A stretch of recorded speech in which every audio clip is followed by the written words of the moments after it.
What's up, everybody, and welcome back to another Duxin Download TVC figure review, and boy am I super stoked to bring you this one. In this review, we will be going over the Empire Strikes Back original, very first appearance of Boba Fett in comic variation.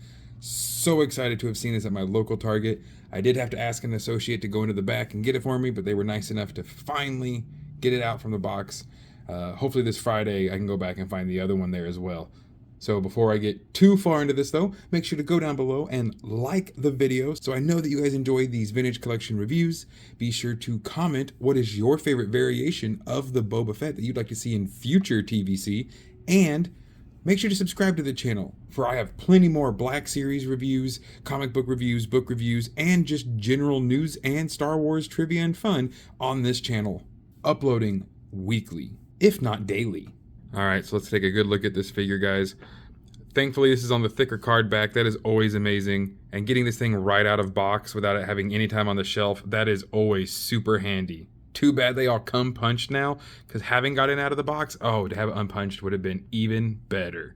I really love the near Christmas vibe that this Boba Fett gives off. They even did a really good job here with getting that little bit of bright blue there underneath the, I should say, visor or upper chin to cheek guard, like you can see over here in the comic variation.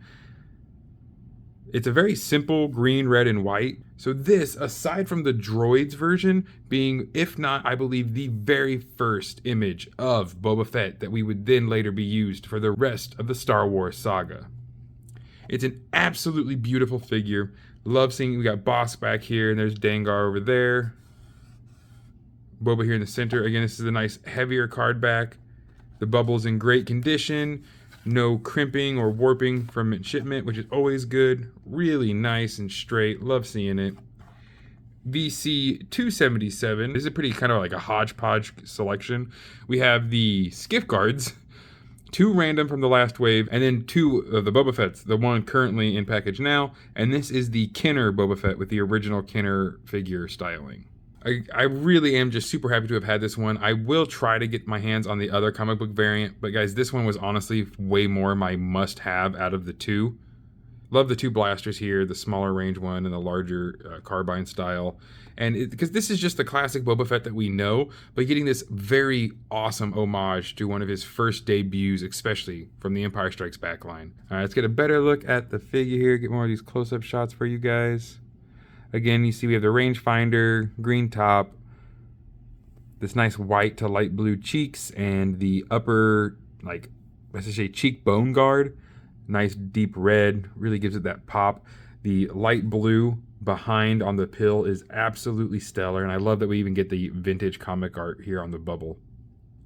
The shoes are awesome. I really love the little bit of blue striping here on the shoes. The tools, even on the knees there, actually have a bit of red to them, just like they do on the comic. Knee pads are red, but this is identical to the other Boba Fett figures, and I'm not surprised by that. I'm actually totally fine with it. We do have the hoses on this arm over here, so this is really just the classic Boba Fett figure, just with the repaint for the vintage comic style, and I'm totally okay with that. That's mainly the reason why I wasn't too super worried about getting both of these. Just definitely wanted to get my hands on this guy. We, of course, have this awesome Empire Strikes Back retro styling with a really cool dual racetrack or a silver streaker around here, singular around the other side here. Having this nice light background and the light blue, I think really helps this Kenner logo pop and look really phenomenal. The colors on this are just so brilliant. And not to mention this blurb. And now, the Bounty Hunters. Things you would only see on classic comics. I absolutely adore getting to have that on this card back as well. For me, one of my all-time top-tier Boba Fett card backs, and a figure that I'm really going to hold on to and cherish, I can tell that much. The color scheme is gorgeous, the entire card is in great shape, and the figure itself is a remarkable figure with a very simple repaint. I will say, of course, the Boba Fett tax is a little bit of a pain in the butt, as I did have to pay, what was it, almost 22 something with tax for this guy. All of the figures we know are about $14 to $18. The deluxe are a little bit more, but the Boba Fett tax is always going to make these figures worth more. And that's why you always want to make sure to pick these up, guys, if you can. And don't be afraid to ask somebody if it's just in the back sitting in a case like that, because I would not want to pay the almost near $50 I've already seen on the resale market for this figure. So an awesome find for me. Super stoked to have this new Boba Fett to add over with my droids Boba Fett. Thank you all so much for stopping by. I hope you all have an amazing rest of your day. And as always, may the Force serve you well.